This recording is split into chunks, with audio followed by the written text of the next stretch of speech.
Hey again, YouTubers. It's Brank here with Brank BDO. Going over another guide. Thought I'd maybe make a little bit more of a simplistic guide for the workers and nodes.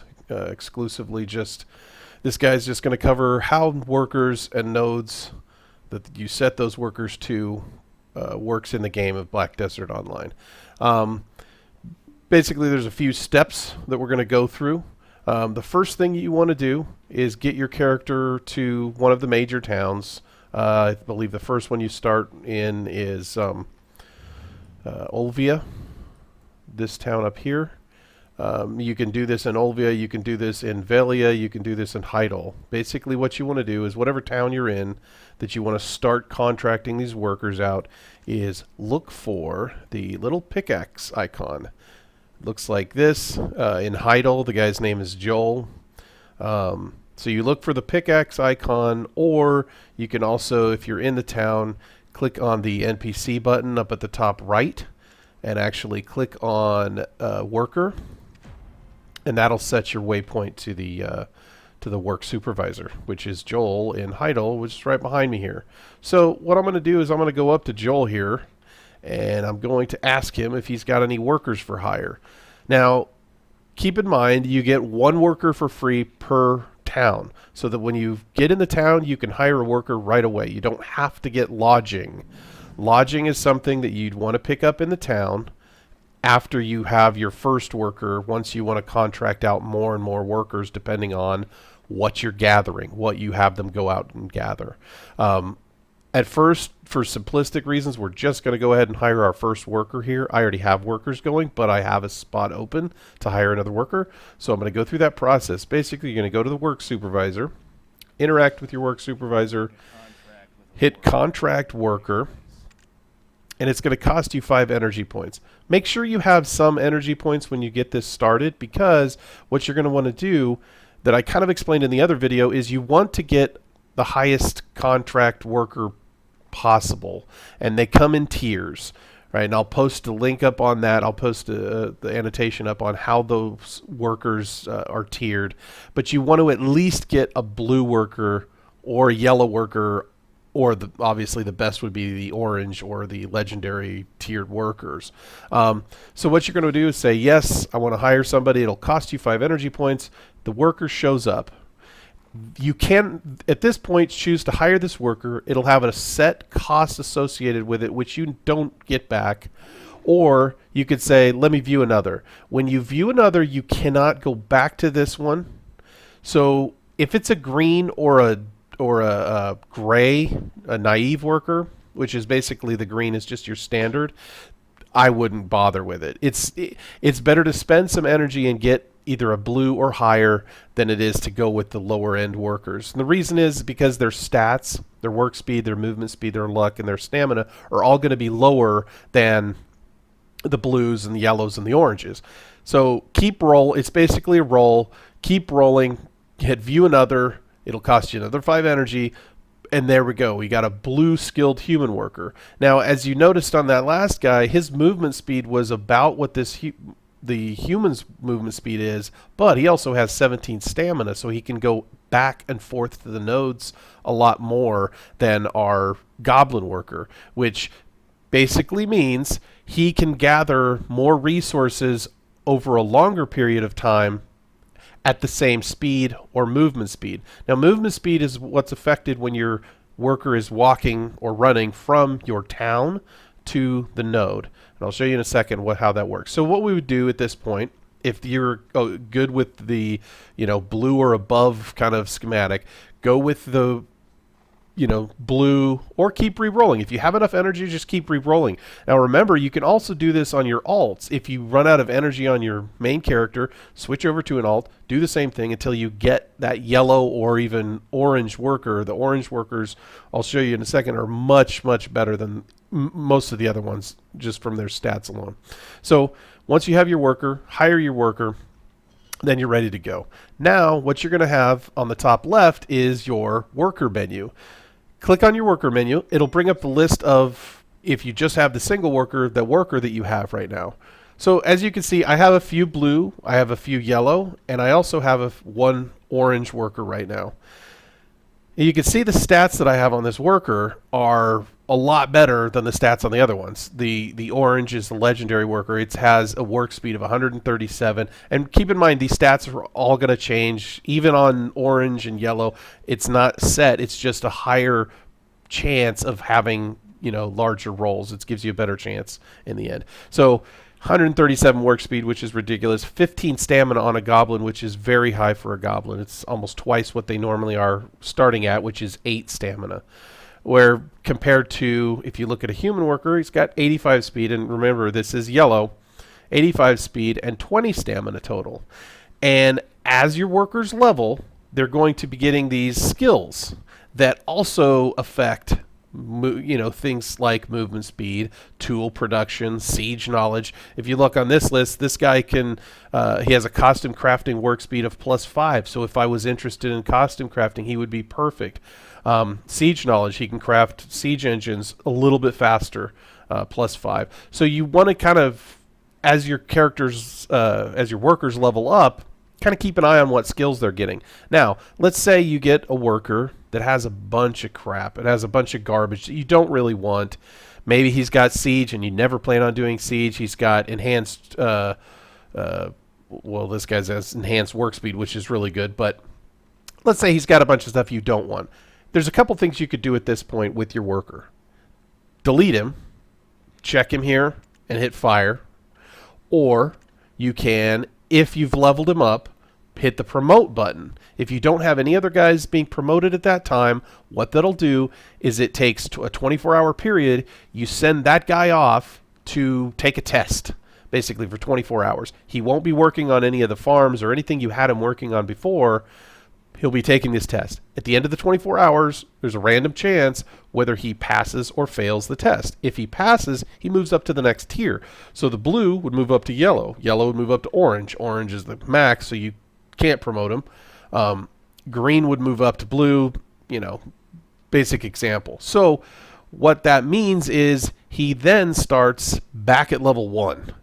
So all of those skills that you had on him are basically wiped.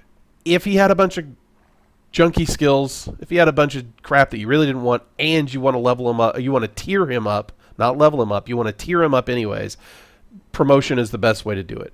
Promotion also works the same way as mounts and animals breeding, where the higher level you have that worker at when you send them for promotion, the higher chance he has to succeed at the promotion. Every 10 levels is when the promotion flag here would come up. So at level 10, this green goblin was able to be promoted. I sent him for promotion. He didn't succeed.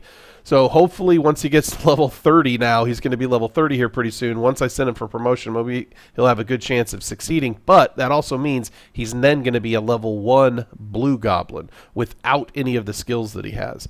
So keep that in mind. When you do run them for promotion, they're going to go back to level 1. The other thing you want to keep in mind is the skills that they have on them. Like I said, if they're not the skills that you want, send them for promotion, because it's basically a free wipe on those skills if they succeed. And you want to get your guys as high as possible, because you can see from a green worker, his work speed at 66 and stamina of 10, which are pretty much the main stats you're looking for on any of these workers, versus the goblin that we've got down here at 137 and 15 stamina, is a pretty significant difference. So you really want to tier them up, or sit here at the work supervisor until you get those oranges and or yellows and blues at least. That's the important thing. I think we went over before in my cooking video also, but I'll go over it again here.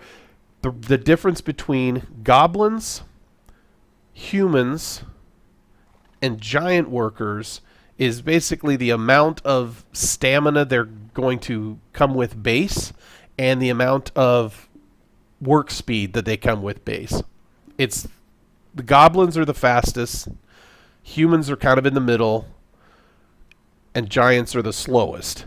But giants hold the most, i.e. they have the most stamina, so they can go back and forth and do that route multiple times, whereas goblins are the least they can hold the least, or they can do the least amount of work before they need to be replenished. So what that means is, if you have a lot of time to play the game and you're going to be online a lot, a goblin is a great worker, because you're actually going to get the most production out of a goblin if you can sit there and hit the recover button, feed them beer, or whatever, oatmeal, anything, whatever you're feeding them to recover their energy, and get them back out there. Whereas the giant is going to be a great worker for the person who isn't on a lot, or who's on maybe once a day, that can kind of get some stuff started, go to work, go AFK, do whatever they want during the day, come back, and then all their workers are still working and collecting that stuff. So it really depends on what kind of playstyle you are using in the game, depending on what kind of worker you need. And the humans are smack dab in the middle of that. So it's really the goblins or giants that you want to pick. Humans, obviously, if you get a good yellow human or whatever, you're going to stick with that, because they also have quite a bit of stamina and they have quite a bit of work speed. So it really just depends on your playstyle. So take that into account, what types of workers you want. I kind of went with a potpourri of workers here. I've got goblins, I've got giants, just because some of the nodes that are out further, let me show you some of the nodes that we have that are out a little bit further than some of the other ones. Sometimes your run speed, or that movement speed, is going to come into effect. So if I have a node that's way out here, I definitely want a guy who's going to be a little bit faster, so that he can, when he's running out to the node, he's going to be able to get out to the node quickly, he's going to be able to get back to the town quickly. So that was that movement speed stat that you saw on the workers there. So now that you have your worker hired, we're going to move on to the second part of this, which is opening a node and starting the process of getting your worker out there working. So what I'm going to do is, let's see, we've got a node over here that we can go open up. Let me figure out a good way to get over there. I guess I'm going to have to swim across the river here. And this node is I think it's a dwarf mushroom node. So if you're into alchemy, this would be a perfect node for you. It just depends on what types of materials you want to have your workers gather, and that depends on what types of crafting you're doing. If you're doing alchemy, mushrooms, different types of flowers are what you want to pick up. If you're doing, like I'm doing, cooking, I want to pick up a lot of cooking nodes, chicken, eggs, there's wheat, barley, corn, stuff like that I'm picking up on my guys. So you want to come to the node, which in this instance is a giant rock, and interact with the node manager. Click node management, and in the top left you're going to see the contribution invest button. Right, so it's going to tell you it's going to cost you 2 contribution points, and remember, contribution points are not permanently used. They're only used while you want that node open. So if I don't want this node anymore, I can come back here and uninvest my points. So you're going to invest, hit the contribution invest. It's going to cost you 2 points. That's going to give you the main node. Then what you want to do is go over to the gathering node, or the farming node, or whatever you want to call it, and invest points into that. So total, to get these mushrooms, it is going to cost me 3 contribution points. Now I have the second node. What you're going to notice once you had that worker hired, since you hired that worker first, your worker list is going to automatically pop up and say, oh, who do you want to have working here? You're going to pick that worker that you just selected. This isn't the one on my screen, but you're going to pick that worker that you just picked up in town. Click change here next to the amount of times. Click maximum. Now, what that's going to do is, that's why we were looking at stamina. When this is set on a giant or somebody that has higher stamina, like the humans or the giants, it's going to actually be 20 or 30 or even higher, depending on what their stamina stat is. And like we said, that means how many times they can run out to that node, pick up that item, and then come back to town and drop it off in your warehouse. So you'd set that to the maximum amount of times and then click start work. Once that happens, your worker gets out there, they start working on those nodes, they start gathering mushrooms or whatever the item you have them picking up is, and then you'll notice it start filling in your warehouse in town. So if you're back in town, you'll notice your warehouse is going to start getting those items. Generally, if you look on the worker list, it's going to tell you how long it's going to take for those to get in there. So I have some guys, I have this giant out there right now. It's going to take him 26 minutes to continue the potato farming, right? He's got 16 more times left that he's going to go out. So what happens is in 26 minutes, I'm going to notice potatoes popping up in my warehouse here. Once those potatoes start showing up, I can then use them for my crafting. So that's pretty much it as far as the workers goes and getting those nodes. The other thing you want to keep in mind with the nodes that increases node production is invest energy in those nodes. So when I look at the node now, the mushroom node here, I can also click this button down here which says invest energy. What that's going to do is as I invest energy, now keep in mind this is not refundable. This energy that gets spent in there is gone for good, right? You get energy back over time, so it's not that big of a deal, but it is gone. And if I delete this node now, that energy that I spent in it, there's no way to get it back. But if you're going to be farming that node for any period of time, it is good to invest points, energy points into that node. What I like to do also is use my alts. If your alts gather energy while you're offline. So they gather it much slower than your main character would while they're online, but they do gather energy while they're offline. So it's a good idea to log in every few days, maybe log in, click, even if you're just going to use their energy, just click on those nodes, invest some energy in those nodes. That way, those workers that are going out there to collect your items are going to be collecting them a little bit more efficiently. I don't know if it affects the speed, but I'm pretty sure it affects the amount of product that they come back with, right? So like the corn here, it produced 7 corn. Maybe before I invested some points into it was producing 4 or 5 corn per time that the worker was going out there. So it is a good idea to spend that money in energy to invest into the points into those nodes if you're going to be using it a lot. Now, the other thing that you're going to want to do is when that starts showing up in town, the items, depending on what you're making, the other thing you need for your workers is beer, oatmeal, cool draft beer, whatever item that can return energy to your worker. And you can see any of those on the auction house. If you go to the auction house in town or marketplace under cooking, and you'll see here beer, cool draft beer, and if you highlight over the tooltip, it tells you restores 3 worker stamina to use to the worker, right? So you're going to want to pick up beer. I personally like making the beer and selling the beer, which is what my other video is all about. But if you don't, you're going to have to buy it. So what you're going to do when your workers get low, as you'll notice on this bar, once they're, where it says 16 times or 28 times, 10 times, when they get down to 0, like this guy's down to 3 times, he'll go out to the node 3 more times, come back. Once he's done, I'm going to have to hit this button that says recover all, and then it'll show up on here how many workers are basically out of work right now. They're laying around not doing anything. I want to hit repeat all or recover all, and then confirm, and it gives basically all that beer to those workers. I don't have to be near those workers to do that. You could do it remotely from anywhere, but once you hit that and hit confirm, it'll feed all of those workers all of the amount of beer that they need. I like doing that because if you just hit recover here, this button here, on that worker that's down, it just feeds him. So there might be a guy, if you have, like, on here, I don't have a lot of workers, but I have, a good amount. I've got to scroll up and down. If there's a guy I missed, I'm not going to feed him. I like just hitting the recover all. It shows me how many need to be fed. It shows how much AP that they're going to need, which in turn affects the amount of beer that's going to be needed. And then boom, it feeds them.